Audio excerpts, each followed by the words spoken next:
All right, so now I'm gonna do the easy shock service. So starting off, you're gonna wanna look at your mounting bushings or mounting hardware and check if they protrude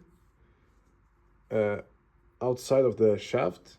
If they do, you need to remove them. So this can be quite tricky, but I will show you an easy way that has always worked for me, but might not work for you if you have brand new bushings. But if you have brand new bushings, you probably don't even need to do a shock service.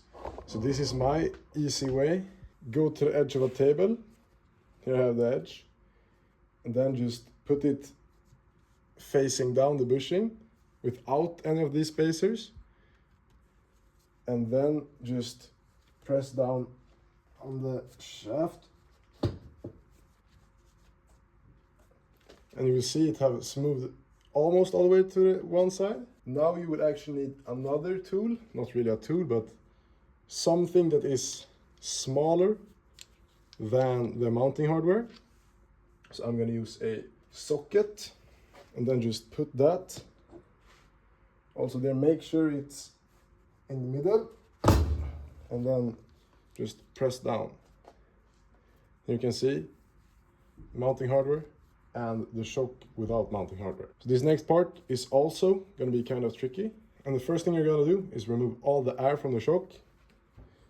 Do this with a shock pump or be very careful when we're moving so don't let out too much air at once, because then it will suck itself up into the travel and it will be very much harder to do the service.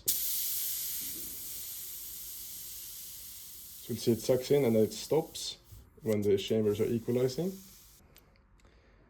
And then just make sure all the air is out. This can be very tricky. So you're gonna grab onto the air can here and the top of the shock here and just twist it counterclockwise, the air. And then it's gonna thread apart. You can remove it. And then you have your air can removed. Okay, so now that you have the two parts like this, what I like to do is I like to remove the dust wiper seal and then just clean it with a lint-free paper towel, as always. When working with shocks, it's important to not bring any contaminations into the shock, because that can alter the performance. So I'm just gonna get rid of all the dirt. Make sure not to use brake cleaner on these O-rings, because then they can start cracking and leaking. Then just clean the air can of all the old grease and oil, and make sure to get the little negative chamber as well if you have the RockShox Super Deluxe as me. This service will work for this shock, the RockShox Super Deluxe, also the Fox DPX2 and the Fox Float X. I'm not sure about other shocks than that. And just do the same thing to the main damper body. Just remove all the old grease and oil and just make sure there's no dirt inside. And now you take some suspension grease. I have the Motor X suspension grease. So you're gonna just take some with your finger and then take the dust wiper seal and just go all around it to coat every surface. And then you put it back into the shock like that. And then you take some more grease on your finger and just put it inside of these seals like that, just all the way around. You don't have to have very much. I actually put a bit too much. And then you do the same thing to these seals. So just grease all the seals up nice. So this isn't a textbook service. If you're gonna do this absolutely correct, you need to change the seals, but I'm not gonna do that because I find that this works very good for shocks that aren't malfunctioning. So now that you have greased everything up again, what I like to do is before installing the air can, I like to take some fork oil. This is super gliss oil. on my finger and then just rub it all over the inside of the air chamber. This just makes the shock more supple, I feel.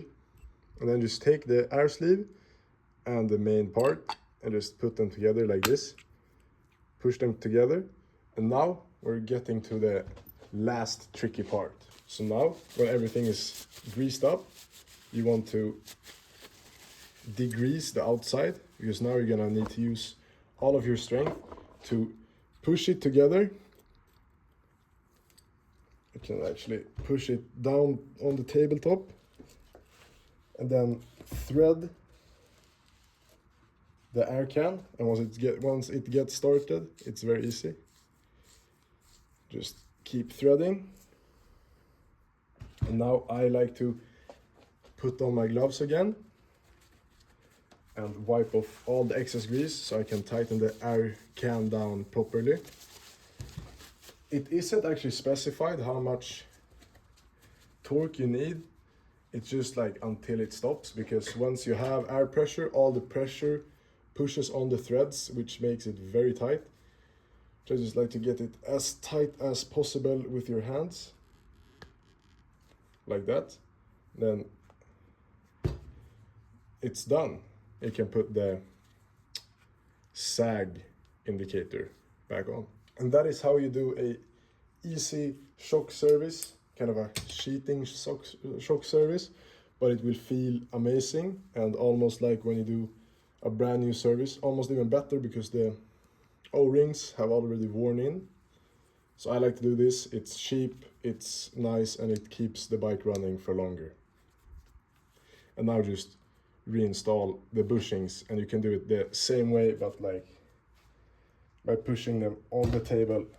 And then once you get it through this way, you can put spacer on, push it the other way, put other spacer on.